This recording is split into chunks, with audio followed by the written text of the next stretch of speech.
Good morning and welcome to Mystical Teachings from the Tanya. I'm Rabbi Ronnie Fine coming to you from my home in Montreal, Canada, where it's a privilege and a pleasure to share with you the Tanya. We welcome Darren, welcome. Erica from Norway, hello. Cindy, Boker Tov to you in Florida. And Charles, good morning to you. Scotty is with us in Tennessee. Susan in Scranton, Pennsylvania, good morning. And Diane, good morning to you in London, Ontario. Denise, Boker Tov in New York. Together with Linda, I'm sure. Sister, we'll always be together. Clem, Boker Tov to you in Brisbane, or actually it's probably a late evening. Good thoughts to go to bed with, the study of Tanya. From Des Moines, Iowa, Jay is with us. Good morning. And Johan from Switzerland, shalom. Annie from Costa Rica, good morning. Paul is with us from Bakersfield, California, bright early morning. And shalom to Robert in Boston. Enchki from Indonesia, Boker Tov, or probably good evening to you. John is with us from North Carolina. Alice from Baltimore, still. Chana, Boker Tov to you in Southern California. And Yassine, Boker Tov. There is with us from Norwood, Connecticut. Shoshana Bina from Virginia.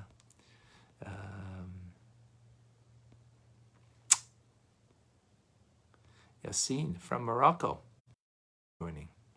And Anna with us from Budapest, Hungary. Adelia from Mexico. Okay. We conclude today the 13th letter.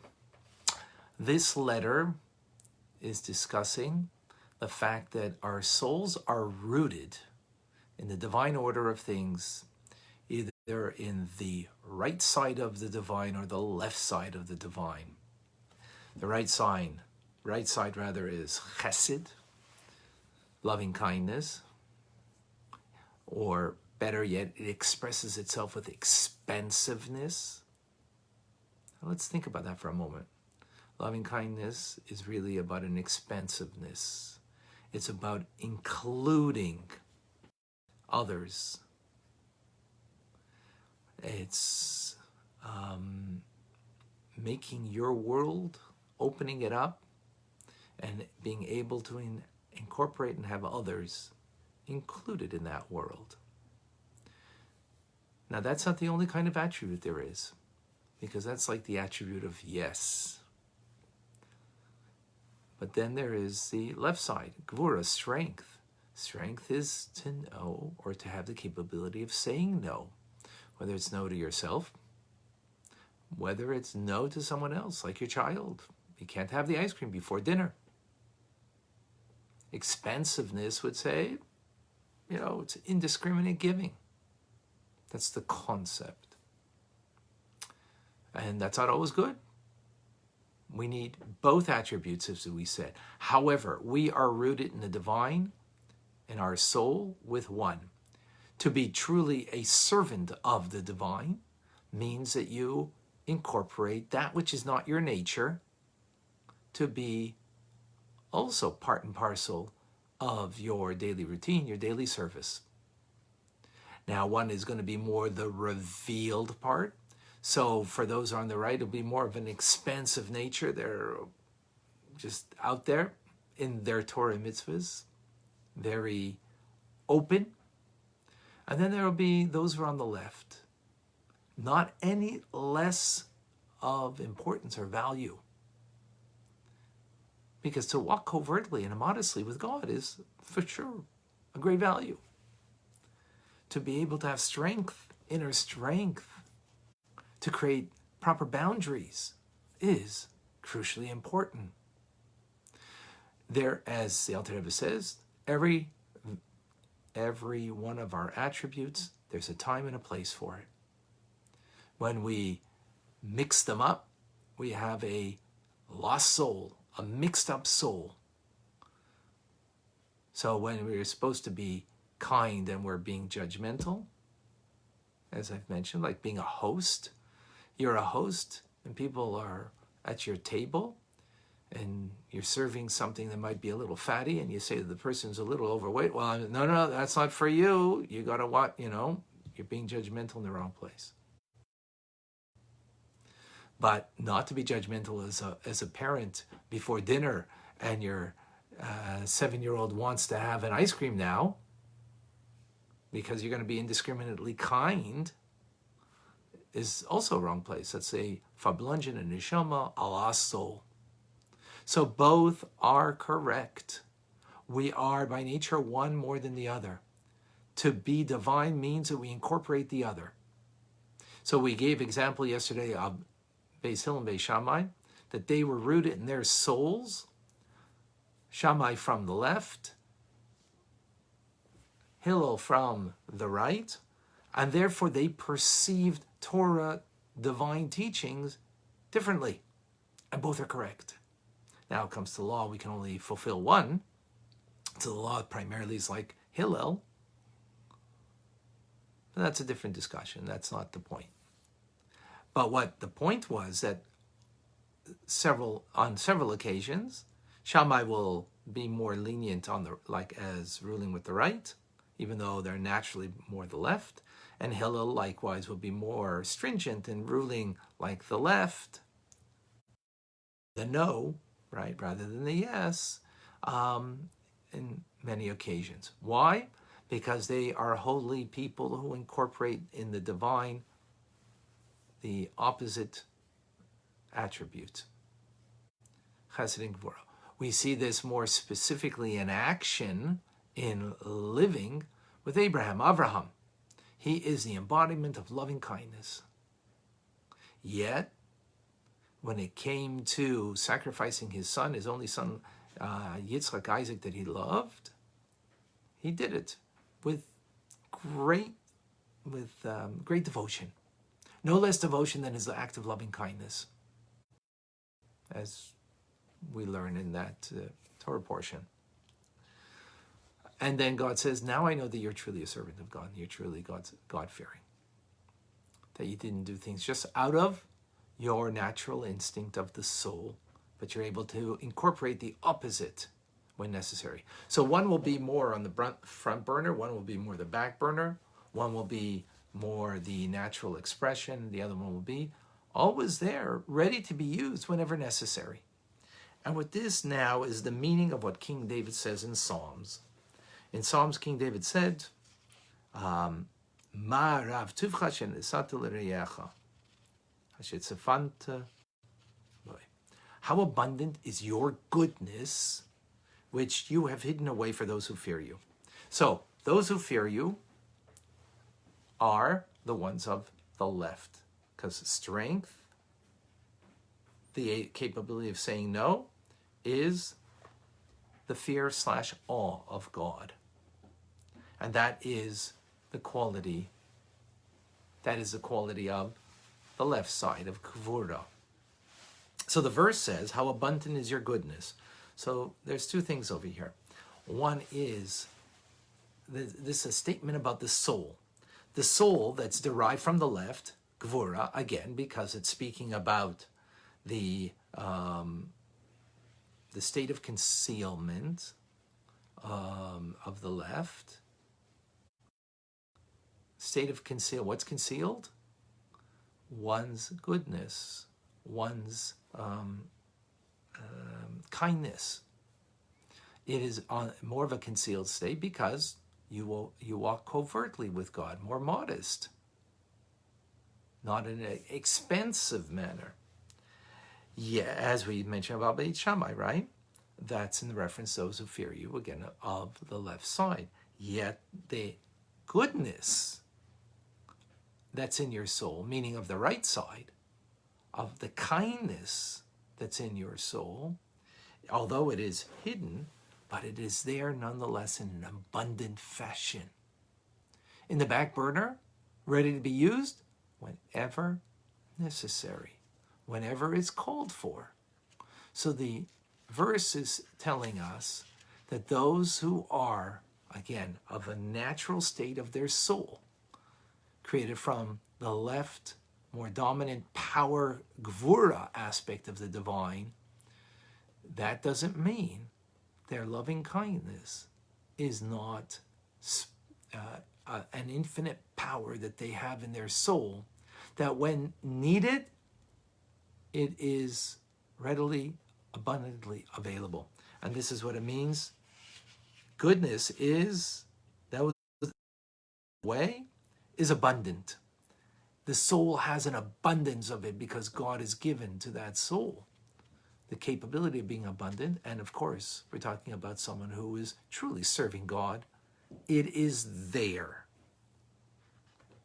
in that abundant manner. So, this is what it means, how abundant is your goodness.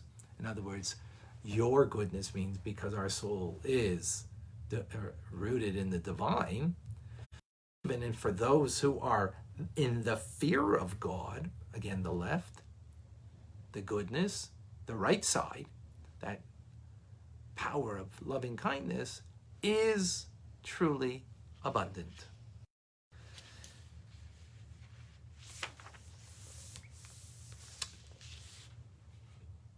Now, in what way is it abundant? It says, "Le'yareacha," to those who fear you, not in those, it seemingly would say, because it's two, it is there in a surrounding manner, makif, hovering. It's not the revealed part of one's soul. Again, those are rooted in the left. It is not revealed. It is there, accessible, coming from the level of encompassing the light of God, and can be accessed any time when needed. And with this, then, King David says that as a result, when those who are come from the left and access that capacity in their soul, that which is of the right, an abundant quality of goodness, which means an infinite amount, infinite in human terms, because you have a soul and a body. So relative to, the fact that the body has its own agenda, the soul can have an abundance of goodness and follow its agenda. And through that, then we elicit on high, as we've spoken in previous letter, that there's two types of divine kindness, Rav Chesed, Chesed Olam. There's an abundance of kindness that comes from above. Well, when we access that abundant kindness within us, which means a giving that's expansive, that is limit.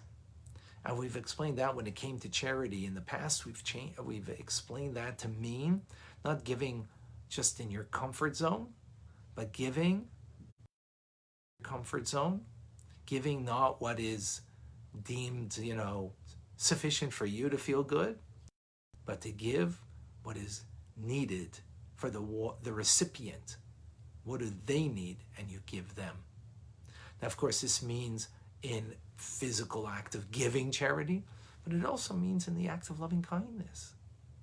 We can extend ourselves to give in a finite way, which is what I'm comfortable, what makes sense to me to give, and give that way. But then there is the infinite act of loving kindness that is beyond your comfort zone, that's based on the needs of another. Yesterday, I had a conversation with someone, and helping as I do with people's personal lives, family life in particular, and helping. And this individual is speaking about how such a foolish, nothing incident, just flared up for no reason, and recognizing it and so on. So as without going into the nitty-gritty of the details, but the point was that when this person was doing an act of kindness, he did it based on what he understood would be, what he understood would be sufficient, because in his mind, for him, that's sufficient. Which is, we all do that. That's normal. I brought to his attention that, in your mind, the way you gave directions made sense. Because for you, that would be sufficient to have proper directions. But in the other person's mind, it's not yours. So an act of loving kindness would be to be able to incorporate and to recognize, actually through Gvura, recognizing the other, and that their deficiency maybe is not being able to understand the way you understand. And maybe it is some kind of, or whether it's a deficiency or they just understand differently. And that be able to have an act of loving kindness means to get in an infinite way, means beyond your comfort zone, beyond the way you understand, on how it would be sufficient for you. But what is it that they need so they can have the proper direction?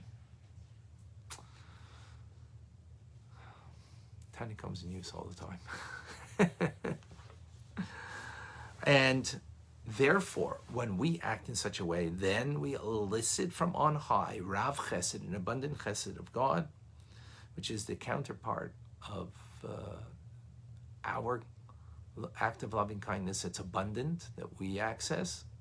And what that does, as we've explained it previously also, that any kind of judgment that might be on high will be diminished because of our abundant act of loving kindness, and therefore above the God's benevolence will extend without limit, without end, and will then also erase any kind of, or diminish at least, I don't know, erase is the right word, any kind of judgment that might be on high. Powerful, amazing teaching to live with.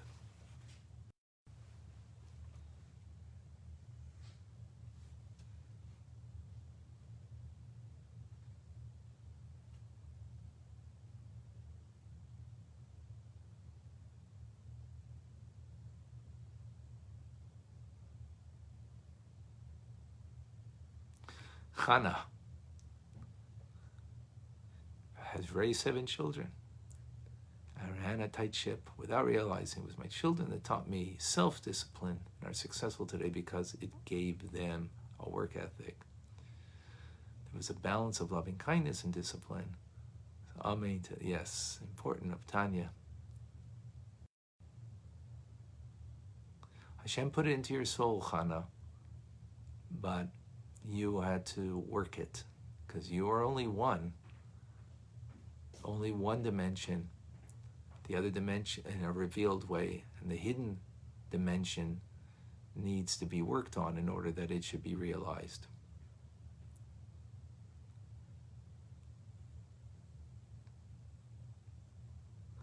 Beth says that she's recently learned how acts of kindness can be misunderstood, especially when I overlook the other's true need, which may be so meaningful struggle without my rescue. Excellent point. Because remember, loving kindness is an expansion. It's an expansion of ourselves. And it's incorporating another, not judging what they need. That's why you need the left side, to make the judgment about the other, so you can understand where they're at and then incorporate the loving kindness. So you need both things. That's why the importance over here of both. Thank you for sharing that, Beth.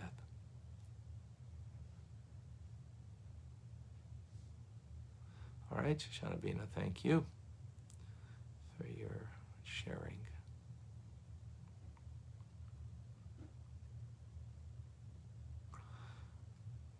right.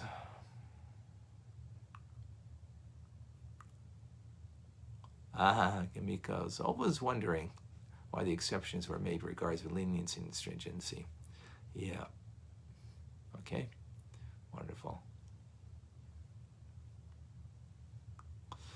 Darren is asking, does the nature of expansiveness, kindness, can become holding and judgmental? Well, true expansiveness is not. True giving is not. We're talking about real giving. We're not talking about giving from the animal soul. It's about the godly soul we're talking about over here that we're accessing. And so it's something that's real. Of course you can give. When you give, not as an expression of your soul's expansiveness and act as an act, but you're giving in order to get, then you're not really giving. It's conditional. That's the animal soul giving. That's not the godly soul. You're not really giving.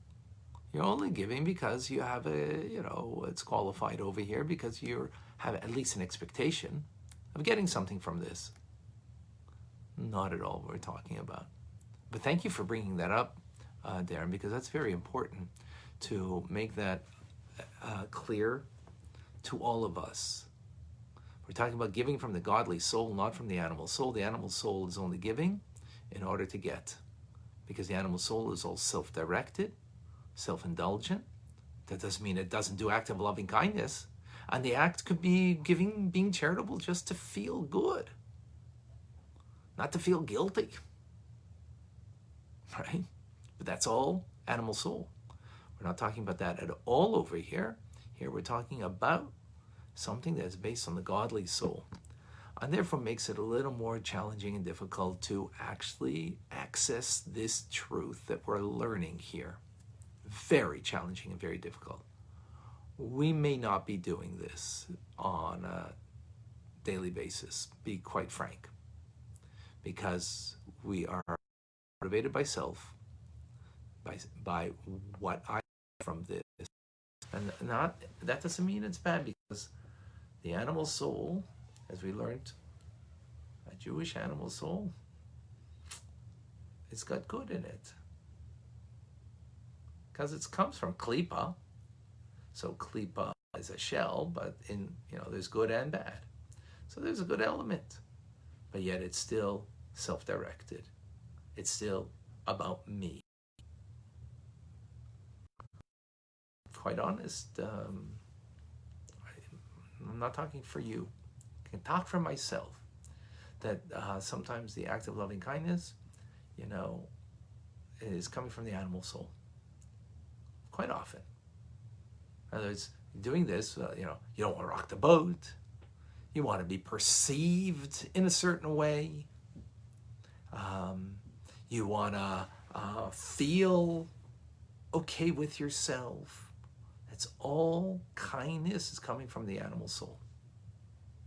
To do an act of loving kindness is because, in this instance, is because this is the true thing that you need to do. This is what God needs from you. This is real. It's about, yes, my act of giving, my act of being expensive, shall we say, and incorporating another, but not in order that I can gain from the other, but because the other is a part of me. A lot more to talk about this, but we're going to leave that for the moment. I think that some more clarity.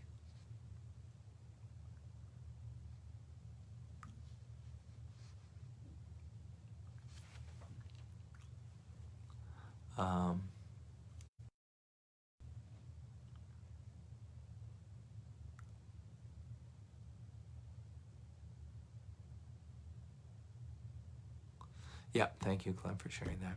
All right, folks, sharing is caring. We need to share. We need to share the Alter Rebbe's teachings with others. I'm Rabbi Ronnie Fine, coming to you from my home in Montreal, Canada, where it's a privilege and a pleasure to share with you the Tanya. Have a wonderful, great day.